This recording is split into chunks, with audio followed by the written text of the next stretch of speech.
ver un poco lo que era el teorema de Bayes, que era lo que habíamos quedado el otro día. Entonces nosotros ya estábamos en la parte de en qué se ocupaba el cálculo de las probabilidades, y nosotros sabemos que era directamente a los ciertos experimentos que nosotros vamos a denominar aleatorios, fundamentalmente cuando existe la incertidumbre, cuando en el resultado nosotros no podemos hacer una predicción exacta del resultado. Por lo tanto, nosotros en ese tipo de procesos lo podemos asociar directamente un, a las probabilidades. Nosotros con una cierta probabilidad vamos a a poder obtener o acercarnos al posible resultado de algún cierto experimento. Entonces dimos algunas definiciones, ustedes la van a poder encontrar en el archivo. Definición de experimento aleatorio, donde nosotros vemos un experimento aleatorio, las condiciones que debe cumplir un experimento aleatorio, y vimos algunos ejemplos, por ejemplo el lanzamiento del dado, donde nosotros conocemos todos sus posibles resultados. Ustedes saben ahí en el lanzamiento del dado, los posibles resultados que nosotros podemos obtener son del 1 al 6. Si nosotros lanzamos la moneda, nosotros podemos tener los posibles resultados del cara sello.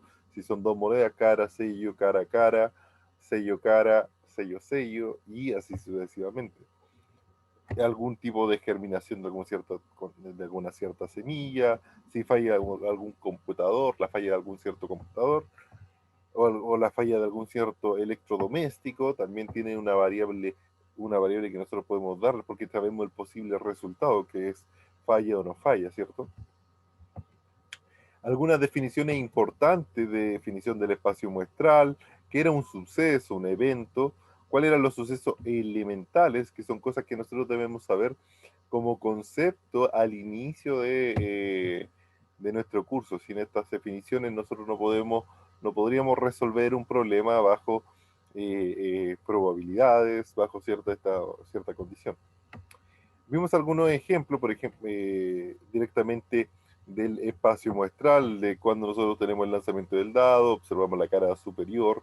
Siempre uno tiene que redactar de forma clara el evento a estudiar, porque si nosotros no lo redactamos de forma clara, nosotros no vamos a poder tener después cómo se está comportando nuestro proceso.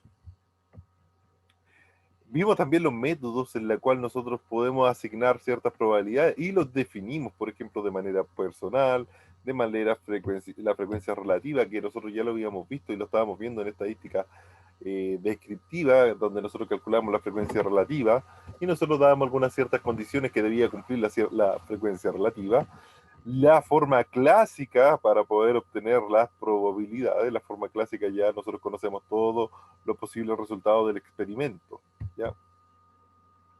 Vimos la ventaja y desventaja de asignar ciertas probabilidades de manera personal o de manera subjetiva. Ahí le consultamos nosotros a un experto, acuérdense que le consultamos a un experto cómo poder obtener el posible resultado o cuáles son los posibles resultados que él puede obtener al aplicar un cierto experimento, cuál será la posible, con qué probabilidad, con qué porcentaje nosotros podemos tener algún un posible acercamiento. Vimos la de la frecuencia relativa, la ventaja y desventaja que nosotros tenemos al aplicar como definición la frecuencia relativa, ¿ya? Y el método clásico, que es cuando nosotros conocemos todos los posibles resultados de un experimento, ¿ya? Entonces, si nosotros conocemos todos los posibles resultados del experimento, nosotros podemos asignar las diversas probabilidades. Y esto es lo que nosotros nos vamos a ocupar ahora. Ya nosotros podemos darle un acercamiento a partir de la frecuencia relativa. Pero ahora nosotros nos vamos a enfocar directamente en las probabilidades clásicas. ¿Ya?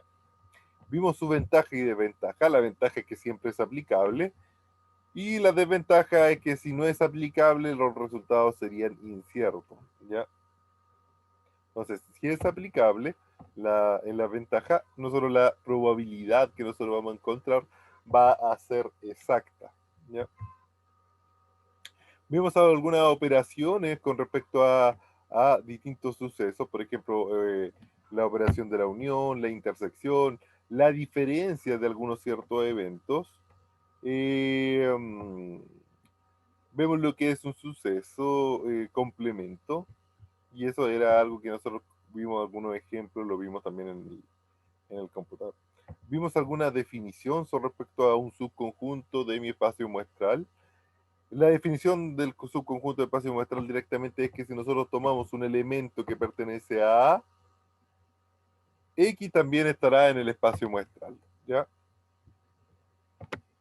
Eh, Vimos también la definición de cuando dos sucesos son mutuamente excluyentes o disjuntos. Nosotros podemos definir como mutuamente excluyentes o disjuntos.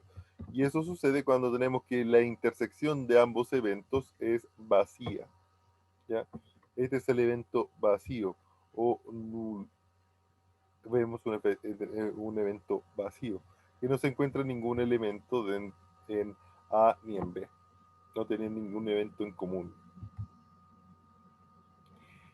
Y la probabilidad como frecuencia relativa, también la vimos que era directamente nuestra frecuencia relativa. Aquí tenemos la clase, pues pensemos como que esto fuera una clase. Si fuera una clase, entonces la frecuencia relativa directamente es la probabilidad de A, y era la cantidad de elementos, la frecuencia absoluta, dividido por la frecuencia total de nuestro experimento. Vimos algunas definiciones de probabilidad como los axiomas de probabilidad. En los axiomas de probabilidad nosotros nos encontrábamos con tres. Uno, que la probabilidad siempre es mayor que cero, ya, mayor o igual a cero. Y que la probabilidad del omega va a ser uno, o sea, de todo el evento. Eh, la, entonces las probabilidades están entre cero y uno. No les puede dar una probabilidad mucho mayor a uno ni inferior a cero. Eso es algo que sería castigado severamente en o sea, sería bien castigado en el curso, ya no le puede salir una frecuencia, tampoco una frecuencia relativa menor que cero. Si los eventos, fíjense que algo importante, si los eventos son disjuntos, ya si los eventos son disjuntos o mutuamente excluyentes, la probabilidad de la unión directamente es igual a la suma de las probabilidades. Esto nos lleva después a ver una definición completa de la unión. Ahora fíjense, las probabilidades, la probabilidad de un evento vacío, nosotros fíjense, un evento le asociamos un número entre cero y uno. Entonces la probabilidad de no encontrar elementos en un conjunto es cero. La probabilidad de A complemento es uno menos la probabilidad de A. Nosotros lo podemos definir acá.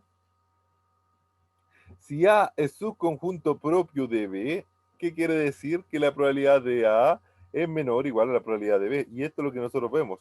Esto es de forma gráfica, con un diagrama de Bern. Entonces, con el diagrama de Bern nosotros también podemos definir y realizar eh, revisar algunas ecuaciones si están bien o están mal. Fíjense, si A es subconjunto propio de B, entonces la probabilidad de B menos A es igual a la probabilidad de B menos la probabilidad de A. Esto es algo que viene definido directamente. Es como restarle este pedazo blanco al pedazo rosadito que nosotros vemos acá. Entonces, ya nosotros hemos dado a conocer que la probabilidad de un cierto evento está entre cero y uno. Y como teorema, la probabilidad de la unión de dos eventos, cualquier eventos A y B, acuérdense que anteriormente, fíjense acá algo importante, acá dice la unión, si pensáramos en dos eventos sería la probabilidad de A más la probabilidad de B, pero acuérdense que la probabilidad de la intersección es vacía, por lo tanto la probabilidad, o sea, la probabilidad de la intersección, cuando la intersección es vacía, eso es cero, por el teorema que nosotros hemos sacado acá.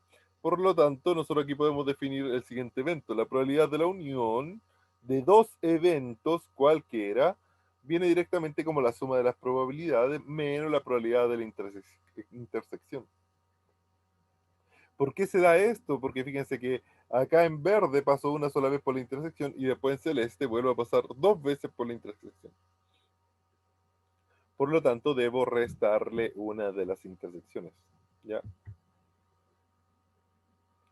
Fíjense, una encuesta realizada a estudiantes de la Universidad reveló que el 40% de los estudiantes, nosotros lo hemos resuelto, entonces el 70% bebía cerveza. Era un ejemplo que nosotros ya hemos resuelto la clase anterior. ¿Ya? Ahora viene una definición importante, que es la definición de probabilidad condicional.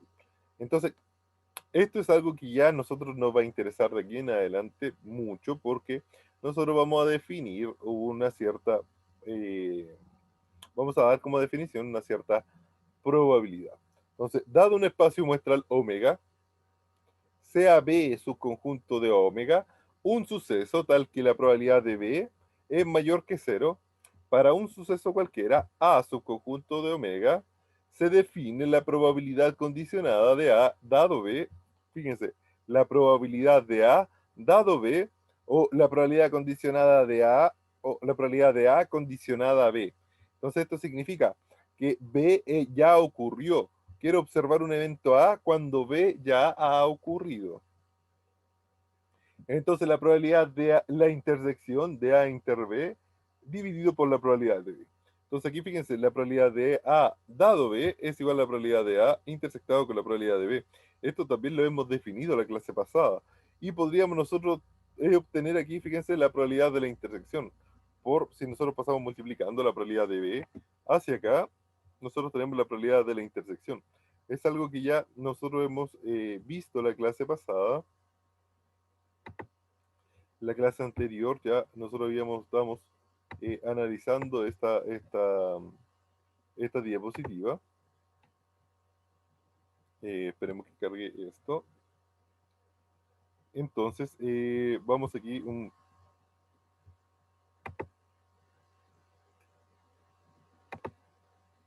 como un breve repaso.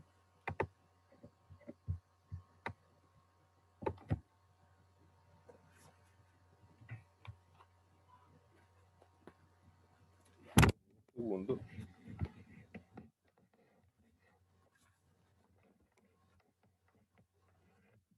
Entonces, como breve repaso, nosotros hemos definido que, ¿cierto? La probabilidad de A dado B es igual a la probabilidad de la intersección de A inter B dividido la probabilidad de B. Entonces de esto nosotros podemos sacar algo importante que nosotros no habíamos definido, que era la probabilidad, ¿cierto?, de la intersección.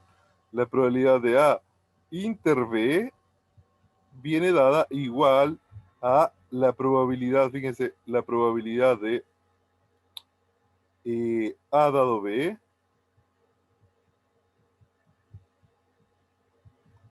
por la probabilidad de B. ¿Ya? Esto viene siendo la probabilidad de A dado B, la probabilidad de A dado B por la probabilidad de B. Entonces, fíjense, también podría yo sacar, lo voy a anotar en rojo,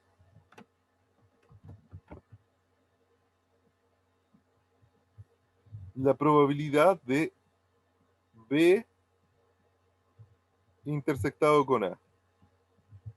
Esto viene siendo la probabilidad de B dado a por la probabilidad de A. Pero hay algo importante que nosotros podemos concluir de acá, que la probabilidad de A, fíjense, la probabilidad de A dado B, disculpen, la probabilidad de A inter B es igual a la probabilidad de A, o sea, de B intersectado con A. ¿Ya? Por lo tanto, ustedes tienen acá que podemos sacar esta regla multiplicativa, que es la probabilidad de A dado B por la probabilidad de B es igual a la probabilidad de B dado a por la probabilidad de A. Entonces aquí tenemos nosotros algo que conoceremos como regla multiplicativa, que nos va a ayudar bastante para después sacar esas ciertas probabilidades. ¿Ya? Acá también la doy como ejemplo, donde nosotros obtenemos la regla multiplicativa. Entonces aquí ustedes la podrán ver viéndola en la página. ¿Ya? Entonces fíjense, ¿qué tenemos como regla multiplicativa? Que la probabilidad de la intersección en el fondo es la probabilidad de B por la probabilidad de A dado B, y esto viene siendo la probabilidad de A por la probabilidad de B dado A.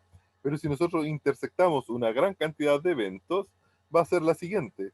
Va a ser la probabilidad de A1, la probabilidad de A1 dado A2, o sea, A2 dado A1, A3 dado A1 inter A2, y así sucesivamente. La generalización de la regla multiplicativa. Y vimos este ejemplo, vimos el ejemplo de lo que sucedía cuando teníamos una caja que contenía una cierta cantidad de bolitas, tanto rojas como negras. Entonces, ¿qué veíamos en el ejemplo? Nosotros teníamos que, si queremos calcular la probabilidad de que ambas sean rojas, entonces la probabilidad de sacar un evento, aquí nosotros veíamos algo importante, una palabra importante, que era reposición.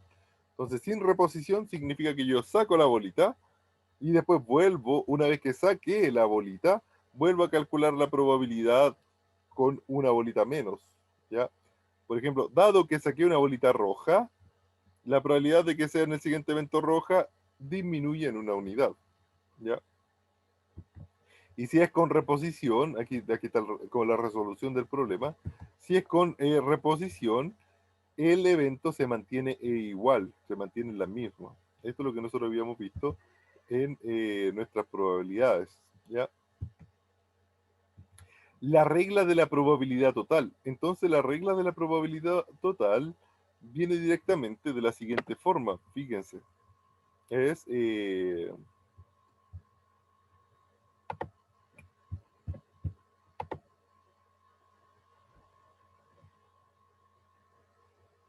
vamos aquí si nosotros, fíjense algo muy, muy importante, si nosotros a un evento,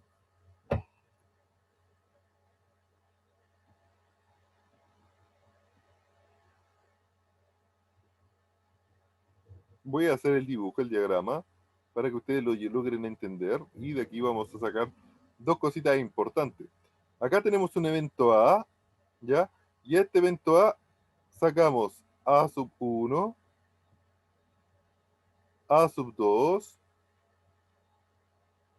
A sub 3, hasta A sub K.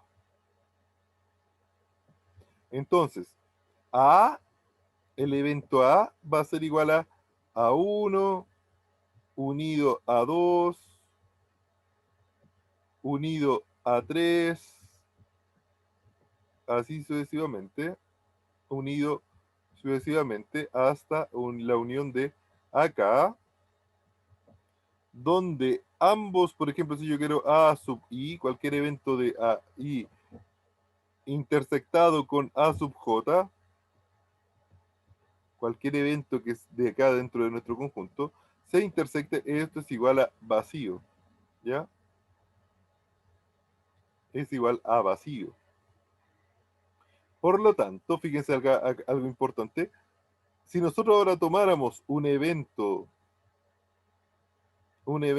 B de esta forma,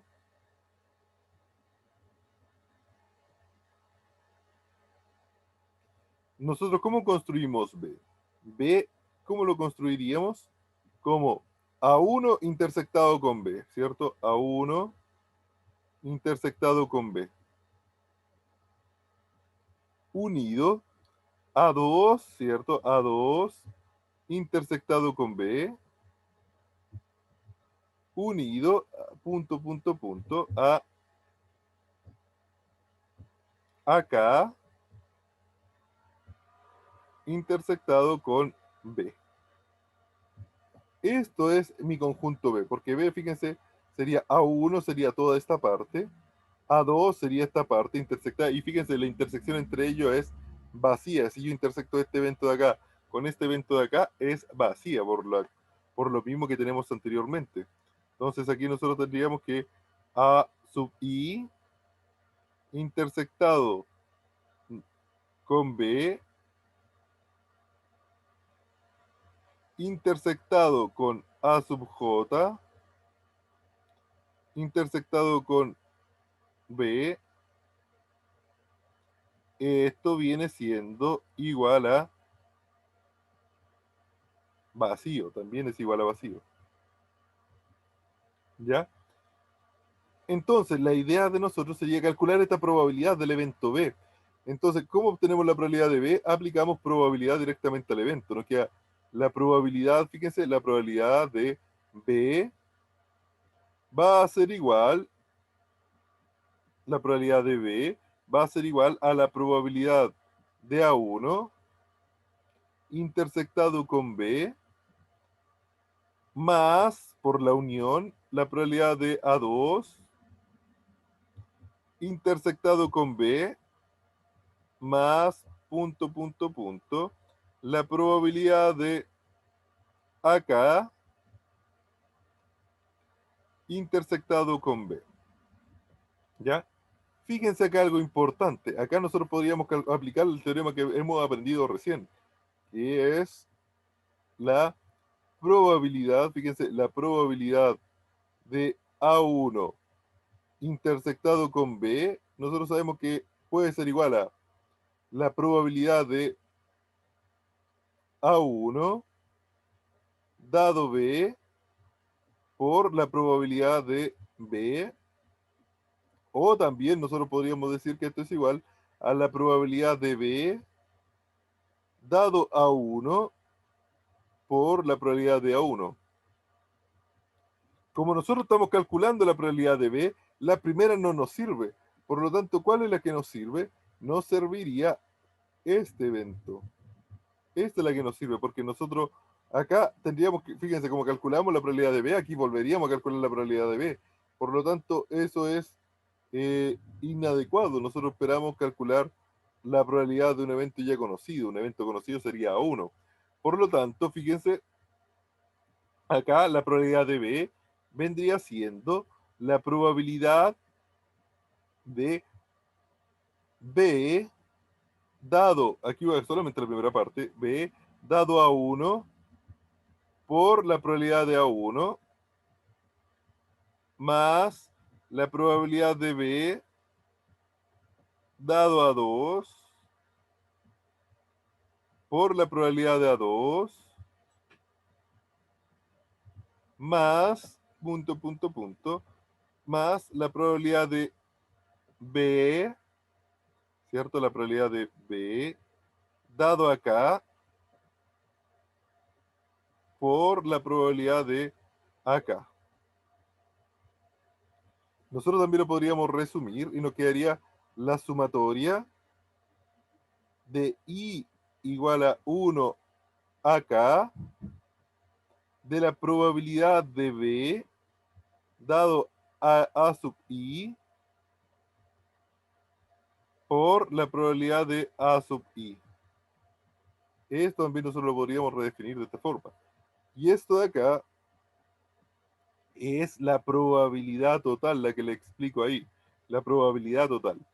Fíjense, si nosotros quisiéramos ahora calcular la probabilidad de este evento de acá, por ejemplo, ahora nosotros vamos a abrir acá un A sub J, vamos acá a sacar un A sub J, vamos a otro evento, vamos a particionar, nos quedaría A sub J, dividimos nuestra partición y aquí aparece una sujeta y quisiéramos calcular esta probabilidad, quisiéramos calcular la probabilidad de A sub J, fíjense, quisiéramos calcular la probabilidad ahora, esta probabilidad de A sub J, pero aquí, A sub J intersectado con el B. Entonces, acá aparece algo interesante. Calcular la probabilidad de A sub J cuando estamos en B, esto de acá se le llama en este evento teorema de Bayes, porque aquí utilizamos la propiedad, nos quería la probabilidad de A sub j intersectado con B, dividido, fíjense, dividido la probabilidad de B. Pero la probabilidad de B, del evento B, es esto, por lo tanto nos quedaría, y esto acá es difícil encontrarlo, por lo tanto nosotros aquí utilizamos la probabilidad de B dado A sub J por la probabilidad de A sub J dividido todo por la probabilidad de B. Pero la probabilidad de B es esto, la sumatoria de I igual a 1 a K de la probabilidad de B dado A sub I por la probabilidad de A sub I. Esto de acá es el teorema de Bayes. Teorema de Bayes.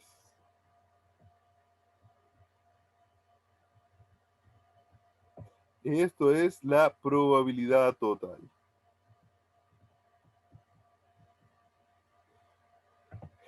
Entonces, esto de acá se construye una vez particionado este evento. ¿Ya? Calcular después la probabilidad de un cierto evento que tenemos acá cuando estamos en B. Esto es la parte de las diapositivas que habíamos quedado el otro día, de cómo la probabilidad total, ¿cierto? Cómo se particiona el evento total, cómo se construye, los pasos a construir la probabilidad total.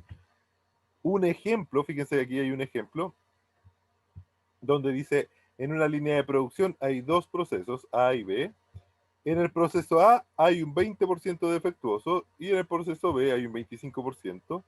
En una muestra de 300 productos hay 200 proceso A y 100 del proceso B. Si se extrae al azar un producto, hallar la probabilidad de que sea defectuoso. Entonces acá nosotros vemos el ejemplo, sencillamente te lo pueden después reproducir. Es, fíjense, en una línea de producción hay dos procesos, A y B.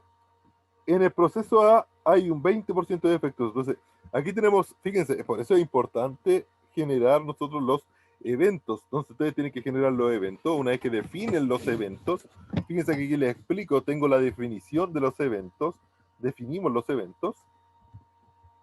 Entonces, dividimos el conjunto en dos, en A y B, porque son dos procesos, A y B. Y de esos dos procesos tenemos defectuosos, tenemos una cierta cantidad de defectuosos. Fíjense, del proceso A tenemos más o menos cerca del 20%, y del proceso B tenemos el 25%. Entonces, la cantidad de elementos producidos en el proceso A son 300, y en el proceso B, o sea, el total de procesos son 300. De los 300 que fueron producidos, 200 eran del evento A y 100 del evento B. Entonces tenemos que la probabilidad de A nos entrega la probabilidad de A y la probabilidad de B por sí solo. La probabilidad de A son 200 sobre 300 y la probabilidad de B es 100 sobre 200, 300. Entonces eso es lo que nosotros definimos. Una vez que dice, fíjense, sacar un artículo de la línea A es la probabilidad de 200 sobre 300. Aquí dice sacar un artículo defectuoso de la línea A, que eso es lo que quiere decir el problema. Dice, en el proceso A hay un 20% de defectuosos. Fíjese, defectuoso la línea A. Y tenemos un, de estar en B defectuoso, son un 25%. Entonces dice, la probabilidad de que sea defectuoso, dado que estamos en B, es de 0,25. ¿Ya? Es importante la definición de los eventos. Por lo tanto, D es la extracción de un artículo defectuoso. Entonces nos preguntan acá, ¿cuál es la probabilidad?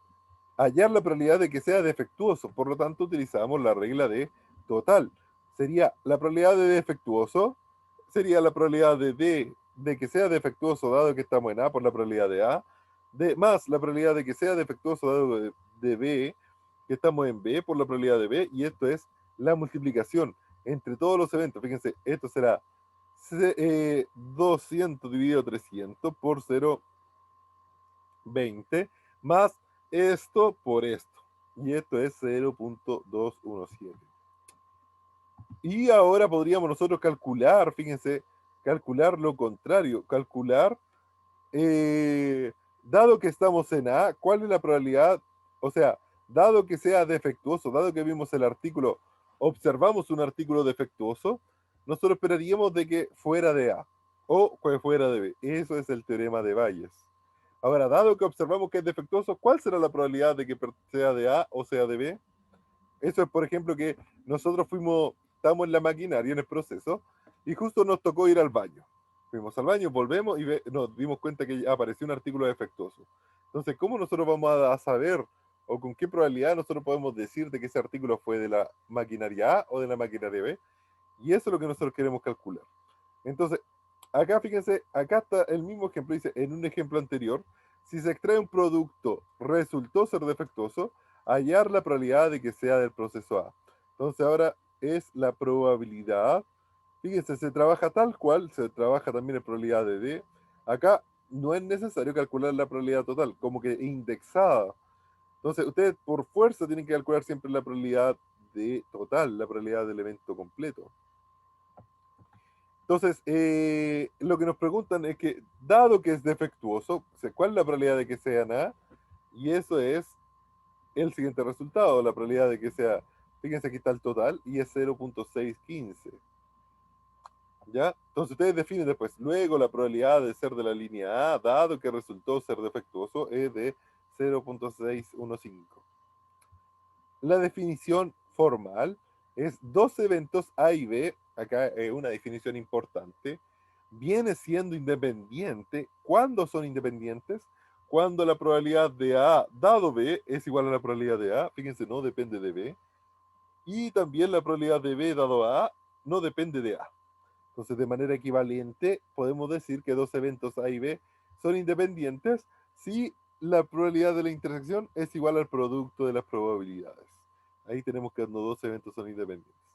Un teorema que nace de los resultados anteriores es que si A y B que son eventos independientes, entonces A y B complemento son eventos independientes, A complemento y B son eventos independientes, A complemento y B complemento vienen también siendo independientes. Acá les doy un ejemplo que ahora que ustedes lo pueden resolver. Dice, ustedes lo pueden leer y después lo resuelven. Yo ya le tengo aquí el resultado. Dice, en un estudio de cáncer al pulmón se examinan 10.000 personas mayores de 60 años. Entonces, fíjense, el estudio está asociado a las personas mayores de 60 años. Se determina que 4.000 de estas personas son fumadores. Entre los fumadores, 1.800 padecen de cáncer al pulmón. Entre los no fumadores, 500 padecen de cáncer al pulmón. ¿Son eventos fumadores y cáncer al pulmón independientes? Entonces, acá es sencillo este problema, pero tenemos que verlo. Entonces, ustedes tienen lo primero, este evento tiene que llevarlo a una tabla. Entonces, nosotros sabemos que son 10.000 personas, 10.000 a las cuales se le realizó el estudio. Fíjense, decían de los no fumadores, son 5.500 los que no fuman, ¿ya? Lo primero nos decía, 1.400, o sea, 4.000 son personas que son fumadores. Entonces aquí ustedes definen, personas que tienen cáncer y no cáncer, las personas que no fuman y fuman. Entonces nosotros sabemos que los fumadores son 4.000, por lo tanto nosotros deducimos de inmediato que son 6.000 los no fumadores, de los 10.000 vienen siendo 6.000, ¿ya? Después nos dice que 1.800 de los que padecen de cáncer al pulmón. Entonces, entre los fumadores, 1.800 padecen cáncer. Entonces, vamos a los fumadores. Los que tienen cáncer son 1.800 personas. Entonces, para llegar a 4.000, fíjense, sería 4.000 menos 1.800, 2.200. Entonces, ahora ya tenemos completada esta. Entonces, fíjense, acá viene algo importante. Dice, ¿qué más podemos sacar? Que son 6.000. Dice, entre los no fumadores, 500 padecen de cáncer. Entonces ustedes van a los no fumadores. Vamos a los no fumadores, los que tienen cáncer son 500. Entonces aquí ustedes ya pueden definir. Acá el evento, como son 6.000, sería 6.000 menos 500, 5.500. Por lo tanto, los que no tienen cáncer, todos los que están en el estudio que no tienen cáncer son 7.700 personas y los que tienen cáncer son 2.300. Entonces, fíjense, el omega, nuestro espacio muestral, es el conjunto de todas las personas mayores de 60 años. ¿Ya? F será el número de personas que fuman y C va a ser las personas que tienen cáncer al pulmón. Entonces, ¿cuál será la probabilidad de los fumadores? Aquí ustedes tienen que pensar cuál será la probabilidad de los fumadores. Entonces, la probabilidad de los fumadores será 4.000 sobre los 10.000. Ya 4.000 dividido 10.000.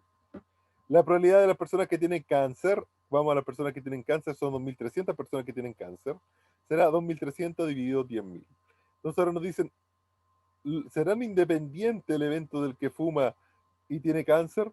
Nosotros sabemos el que fuma y tiene cáncer. Vamos acá. Fumadores y tienen cáncer son 1.800 personas. Sería entonces la probabilidad de los fumadores y tienen cáncer son 1.800 dividido por 10.000. ¿Ya? 1.800 dividido por 10.000.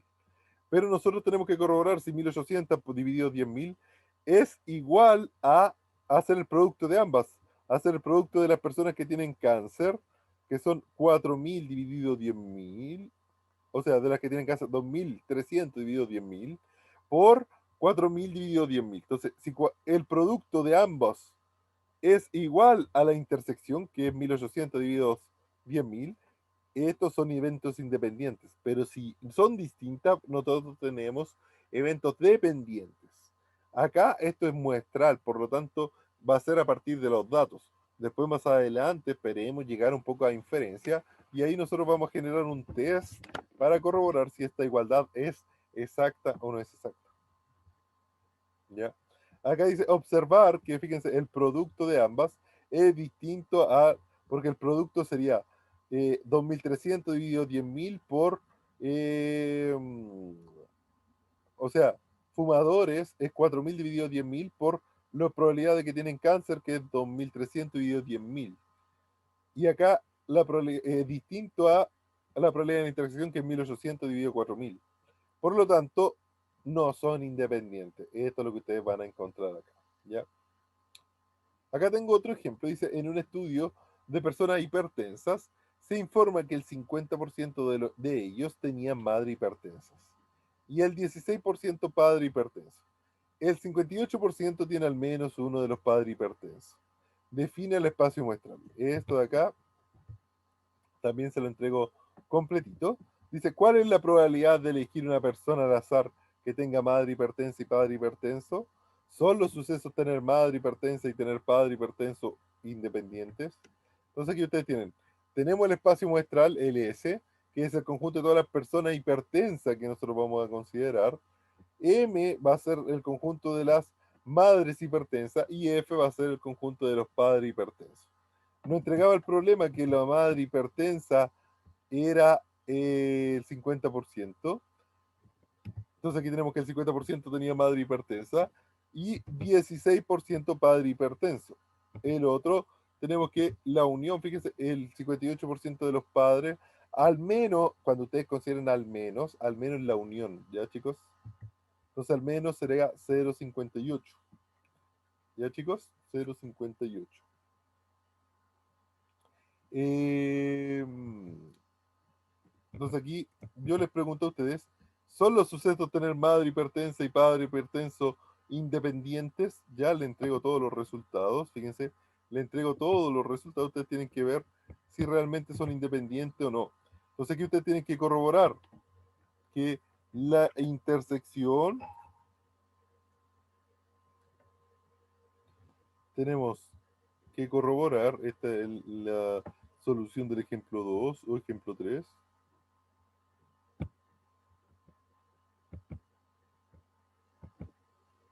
Entonces, solución padre hipertensos. Aquí vamos a colocar padres hipertensos. Hipertensos.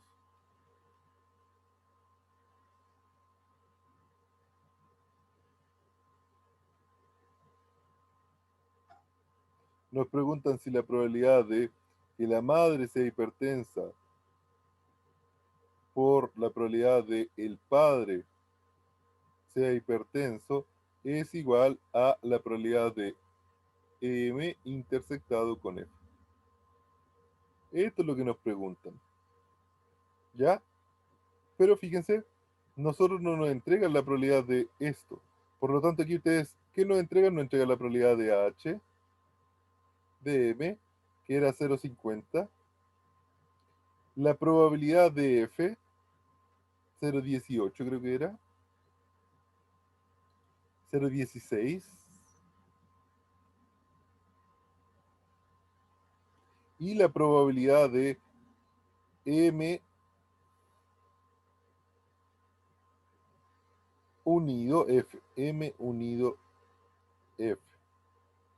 Que es 0,58 creo que es. 0,58.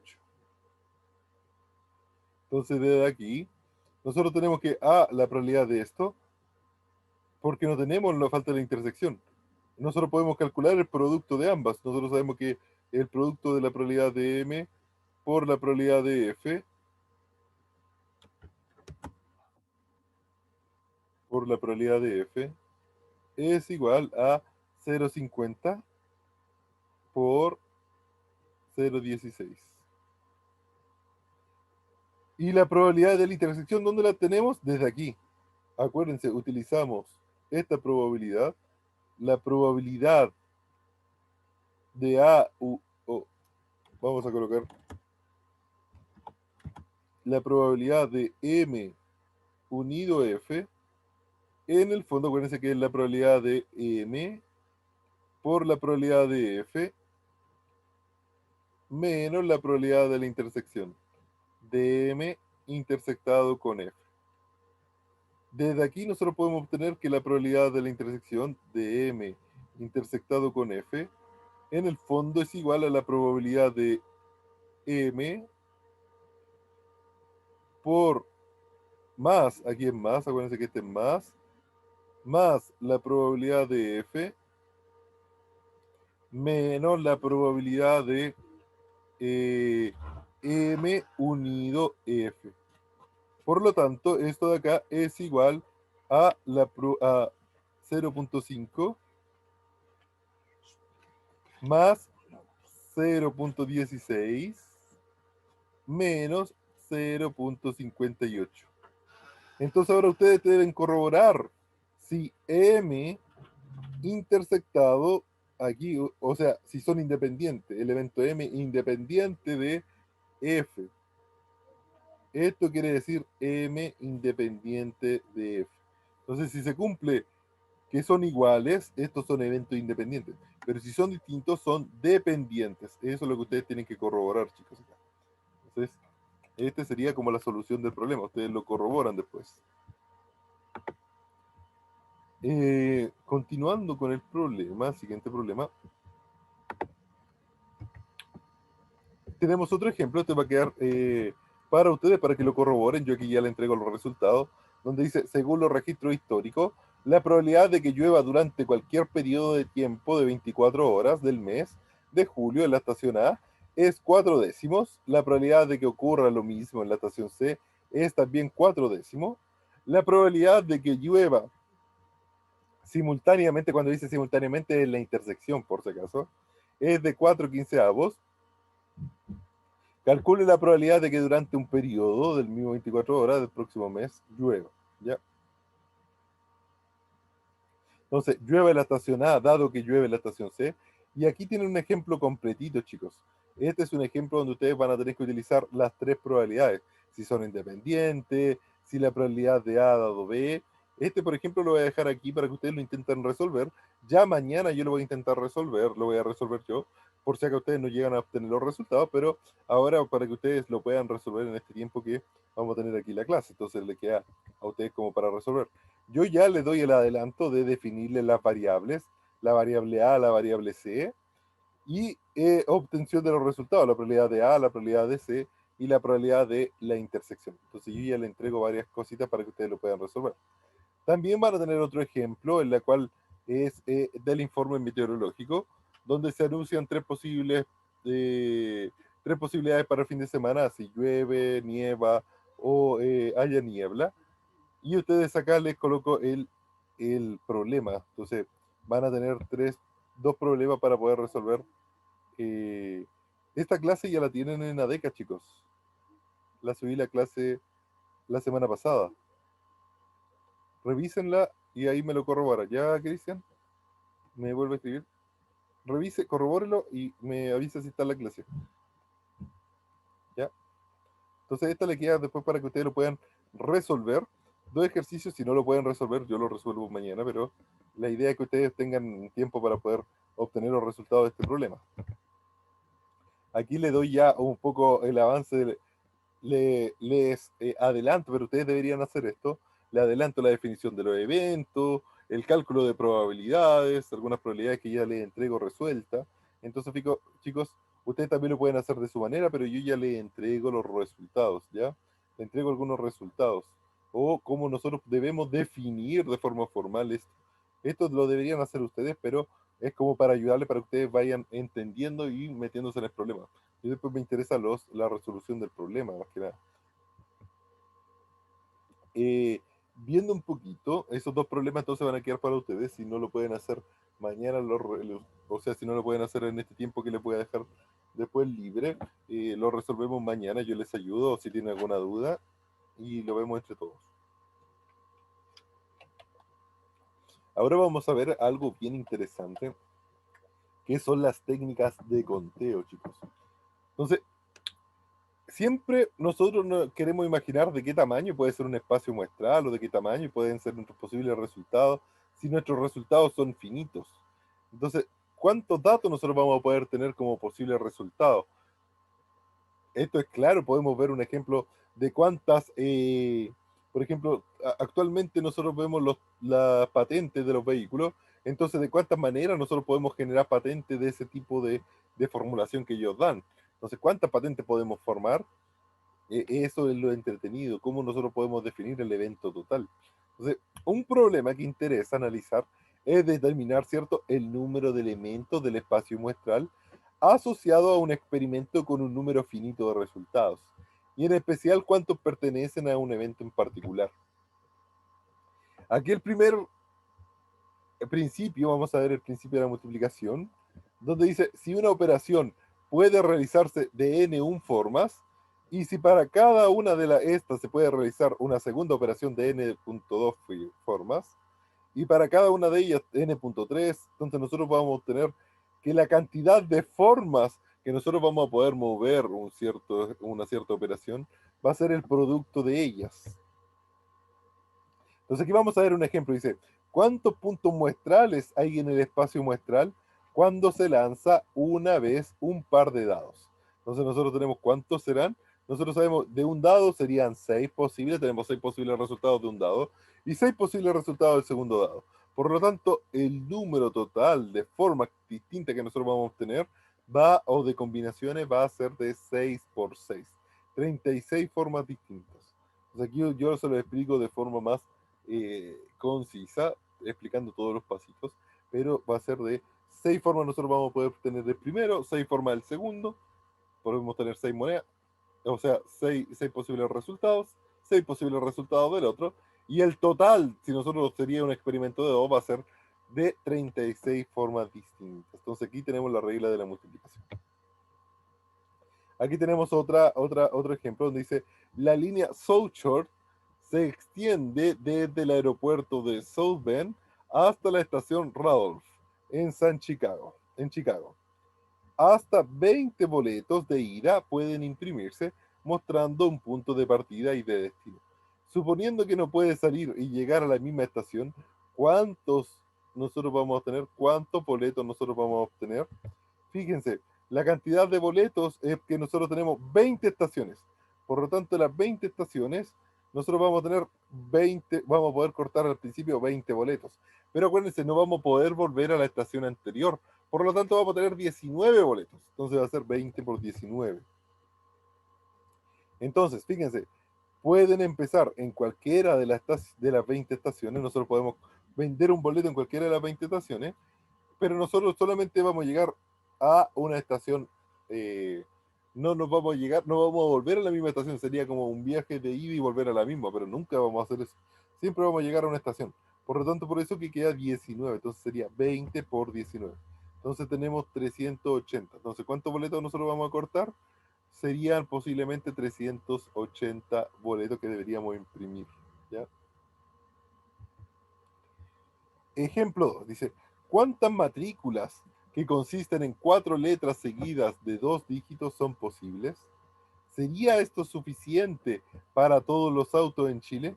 Tenga en cuenta que no es una buena idea eh, intentar resolver esto como un diagrama de árbol, que es el diagrama que nosotros habíamos presentado anteriormente.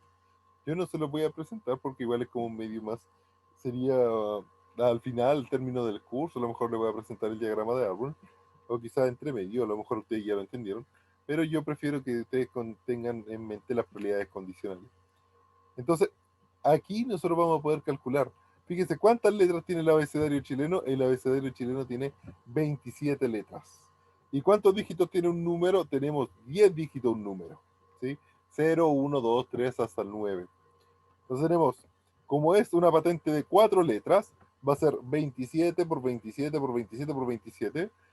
¿Y cuántos números? Tenemos 10, 10. Entonces la cantidad de patentes que nosotros podemos formar con 4 letras y seguidas y dos dígitos, va a ser 53 millones, aproximadamente 53 a 53 millones 200. Pero la población de Chile actualmente, o ya creo que está en 18 millones, entonces fíjense, podríamos tener vehículos o dos vehículos por persona en Chile. ¿Ya? Esta es la regla multiplicativa, la anterior. Y esa es la cantidad de formas que nosotros podemos generar. Ahora vamos a ver una permutación. Una permutación entonces es un arreglo de todo o parte de un conjunto de objetos. El número de permutaciones de n objetos diferentes está dado de la siguiente forma, como P de n sobre n, y esto va a ser n factorial. Aquí ya ustedes van a conocer el n factorial. El n factorial sería, por ejemplo, el factorial de 4 es 4 por 3 por 2 y por 1. El de 5 sería 5 por 4 por 3 por 2 y por 1. Y así sucesivamente. Entonces, las permutaciones posibles, aquí un ejemplo, para la letra A, B, C, va a ser la siguiente, va a ser A, B, C, A, C, B, B, A, C, B, C, A, C, A, B y C, B, A. Entonces son tres letras, por lo tanto va a ser 3 factorial. Va a ser 3 por 2 y por 1, son 6. Entonces vamos a tener 6 posibles permutaciones en las tres letras. Permutaciones que nosotros le cambiamos el orden a las letras. Entonces, es decir, podemos ordenarnos de 6 maneras diferentes. ¿Ya? Acá tenemos el número de permutaciones distinta tamaño de n. Por lo tanto, acá ahora nosotros nos interesaría tener un número de permutaciones, pero tomando por ejemplo, anteriormente nosotros teníamos, lo ordenamos de una sola forma. 3, aquí A, B, C, A, B, A, C, B, B, A, C, pero también nosotros podría hacer ordenándolo de a 2. Por ejemplo, yo tomo 2, de las 3 tomo 2, ¿ya? Y eso es n factorial dividido n menos k factorial. El número de permutaciones de n objetos, en los cuales n suizo son del tipo 1, 2, 3 hasta acá, es siempre la permutación n factorial dividido n1 factorial, n2 factorial, hasta nk factorial. Aquí tenemos un ejemplo clarísimo. Dice, un estante tiene capacidad para 10 libros de matemática, que tiene tapa verde, 8 libros de física, tapa roja, y 7 de química, de tapa azul. ¿De cuántas maneras nosotros podemos ordenar o colocar estos libros según los colores?